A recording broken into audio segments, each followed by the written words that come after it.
Mark and Paulette, the True Travelers in Mexico, and today we're going to talk to you about some interesting facts that we found out about Mexico.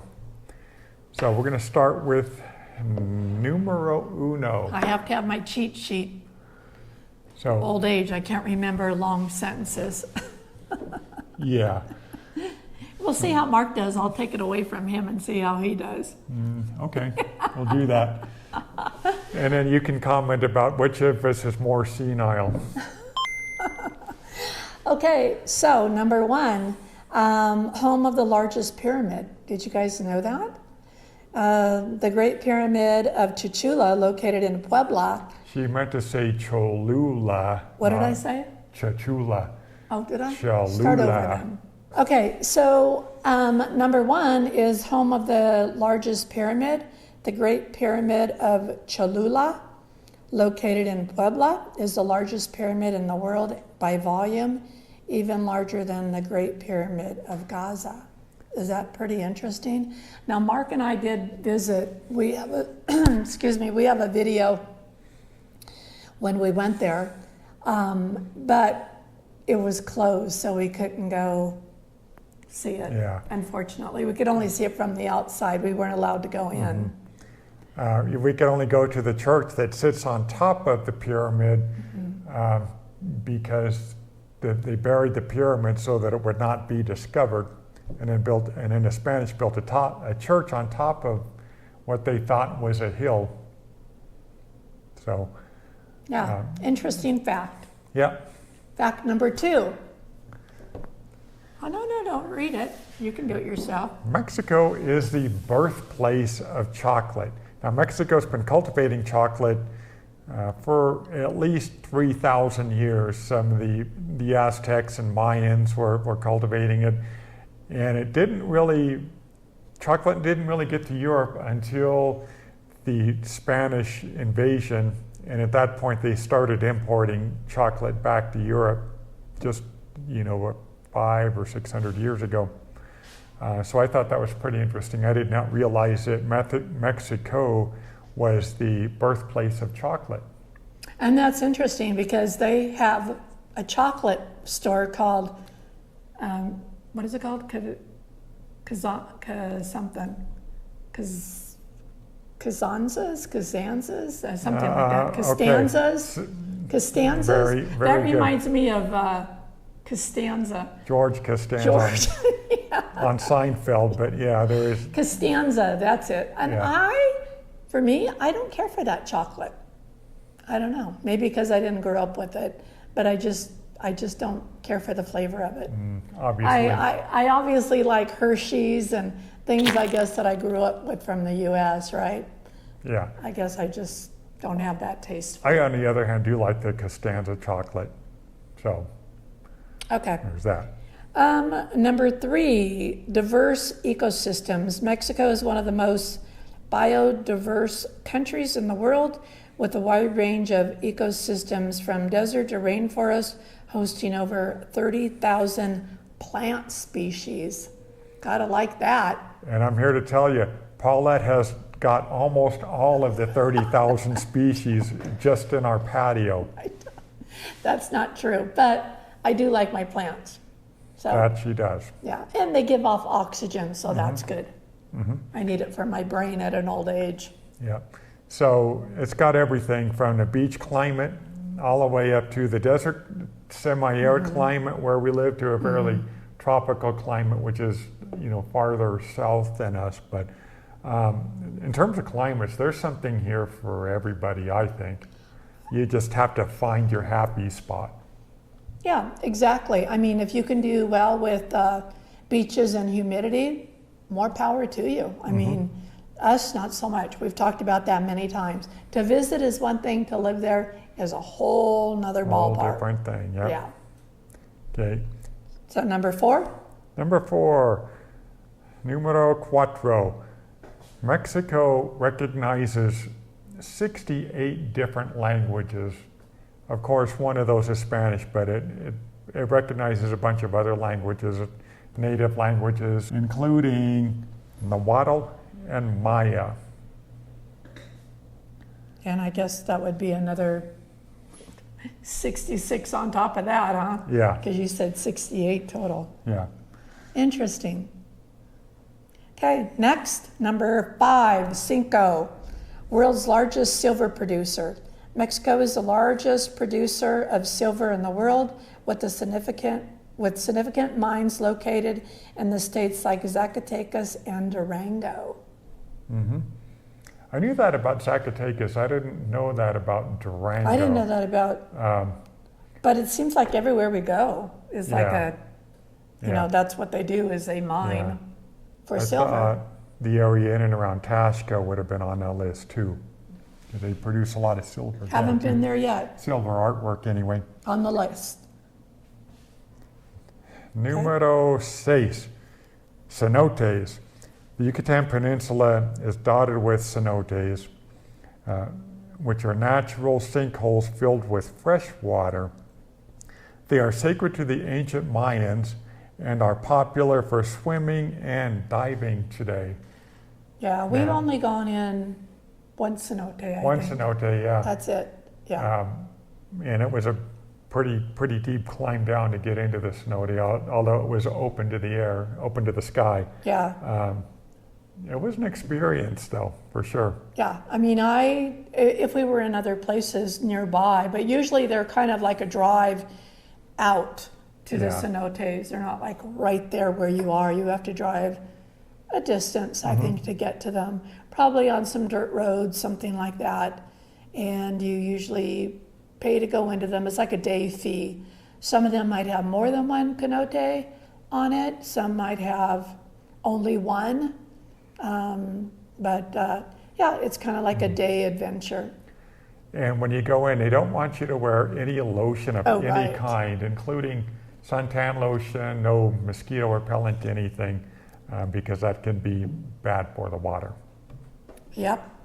And it was the same thing when we went with the whale sharks. Yeah, They didn't want us to wear any kind of lotion then either. yeah. UNESCO Heritage, UNESCO World Heritage Sites. I'll get that right. Mexico boasts 35 UNESCO World Heritage Sites, including historic cities like Oaxaca and ancient ruins like Teotihuacan. Thank you, Teotihuacan. Now, we have been fortunate to visit several of the UNESCO cities here in Mexico, and they're all beautiful. You know, they each have their own sort of personality, I think. Yeah, no, I agree. I mean, you can't put it all in one box, right? No. Because they're all different in comparison, but yet they're all very unique in comparison Right. too. And UNESCO recognizes them for different things, some for architecture, some for nature. They have different standards. Next, And colorful festivals. Mexico likes to celebrate things, and pretty much you can find a colorful festival just about any day of the week oh my here. gosh, that's so true. We recently went to one and did a video on it, Mexquedic, sorry. And they are just filled with colors, colorful dancers, outfits. They really dress up the buildings. Even the smallest towns throw very colorful festivals.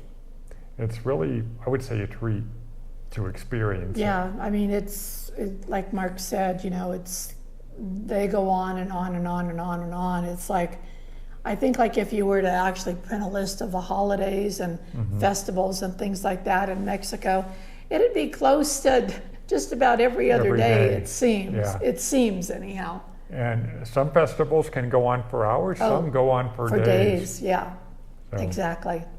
Number 9, nueve, home of the monarch butterflies. We did get to do that in our earlier video in Michoacan. However, that video sucked. We were just starting out, but let me finish reading. Every year, millions of monarch butterflies migrate to the, how do you say that? What to is the that? Oyamel fir forests Never heard of in that. Michoacan. Never heard of that. It's just a special, it's just a different kind of a fir tree. Okay, creating a stunning natural spectacle. And it was pretty magnificent. We climbed a distance to go. I remember that, it was quite a distance Yeah, to we go went- to. And they actually had horses that you could ride to take up to the trail, which we Yeah. did not do. And then we But- walked it back too. Yeah, it was about a 2,000-foot climb, and every so often you'd see another guy on the horse waiting for us to see if we wanted to ride then. Was it 2,000? I thought it was a lot more than that, because I know the next day I felt like I had like altitude sickness. We went from 9,500 feet to 11,500 feet. 11, you said 2,000. Right, but we started at 9,500 feet and hiked up to 11,500 Yeah, and the feet. next day I felt fluish, and they say that that's a sign A of symptom altitude. of altitude Yeah. sickness. I, on the other hand, was fine Yeah. with it. Yeah. So, but it was very interesting. I've never seen that many butterflies Yeah, in one it place. was beautiful actually. You And- just sit there in the quietness and the still, seeing them just flying in, I don't know, I Yeah. wouldn't say droves, but Yeah, you and know, just in be, packs. be respectful of their habitat. Don't disturb them. But the interesting thing about the monarch butterflies is they migrate for thousands of miles into the U.S. and some even up to Canada, and then they migrate back. And what's their life expectancy? It depends. It can be from a few weeks to several months if the butterfly is one of those that actually does the migration. Fun fact. Numero 10, That's yours. mole. Mole. There are hundreds, if not thousands, of different types of mole in Mexico. And every one I've had is very good. There are a lot of different varieties of chocolate moles, which is a favorite of mine, by the way. But they have different spices in them too, different flavors. And if you go to a place like Oaxaca and walk through the markets there, I mean, you'll see hundreds of moles just in the market. Yeah, that you can buy. Yeah, It's in like a, what would you call that form? Like a clayish Yeah, consistency yes, or whatever. yeah. And you can buy it there and then take it home and try different moles or go for your favorite one or whatever. yeah, yeah. But Paulette is right. It looks like you're looking at clay. Kind of like clay, yeah. Okay, so that was the 10. However, for those of you who hung on long enough and watched the video long enough, we have a bonus for you, and it involves the Mexican flag. Tell it, honey. So, the Mexican flag is rich in symbolism, representing the nation's history, culture, and values. And here's a breakdown of its elements. Number one, the colors. Green represents hope and the independence movement. White represents purity and the Catholic faith. Red stands for the blood of the national heroes and the sacrifice made for independence. Now, so those are the three colors of the flag. However, in the middle of the flag is the Mexican crest. And what is that? That is the eagle that has a snake in its mouth sitting on top of a cactus. And that is called the coat of arms. And an eagle is actually perched on what we would call a prickly pear in the United States. The image is derived from Aztec legend symbolizing strength, resilience, and it represents the founding of Mexico City where the Aztecs first saw the eagle in this position. Did you say that it's perched on a prickly pear cactus eating the snake? I think you left off eating the snake. Correct. Eating Okay. the snake. For some historical context, the flag incorporates the elements that reflect Mexico's indigenous heritage and its struggle for independence from the Spanish rule, highlighting the blend in cultures in the nation. That is it for the 10 different interesting facts plus the bonus Plus a of bonus. the flag in Mexico. And these are just a few of the reasons why Paulette and I feel so fortunate to be able to call Mexico home. Yeah, and you have one more line here. These facts showcase Mexico's rich culture, history, And and beauty. natural beauty. Yeah, Yeah, and that's what we always say about things that we love about Mexico too. Yeah. Is all those things. yeah. I mean, there are some drawbacks that, you know, barking dogs is an example that go And on all ours. day, including our own 3 street dogs that are probably the most annoying on the street now. But yeah, there's also everything else that goes along with it too, just like the colorful festivals that go on all the time is an example. You know, walking around some of these beautiful parks that we are able to enjoy, the architecture, just the overall friendliness and warmth of the Mexican people never ceases to amaze us. You know what? I bet you could have added one more. I bet you could have added about. Hold on, we're going to see, we might see a bonus to the bonus here.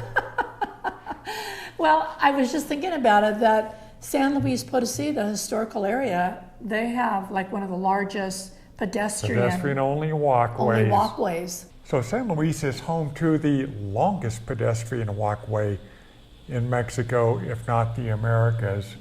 And basically it starts from the Plaza de Armas in the central historical part of San Luis Potosí and goes all the way out to the cathedral, which is like a 2-mile walk. The basilica out there. The basilica, yeah, on Calzada de Guadalupe. Paulette, however, fell in love with a lot of the other pedestrian-only walkways. Yeah, because there's tons of them when you go to the central historical area. I mean, it's just street after street after street after street, restaurants, parks, Plazas. Yeah. It's just, it's fabulous, and it's all flat, which is really nice. We're making a pitch for San Luis Potosí because that's where we live, but that's, again, one of the reasons why we just fell in love with San Luis Potosí was the central historical, Yeah. the walking streets, just the beauty of the city itself for me, including the architecture. Yep, I agree, 100%. That's why we're here. Thank you for watching our video. We hope that you'll consider subscribing.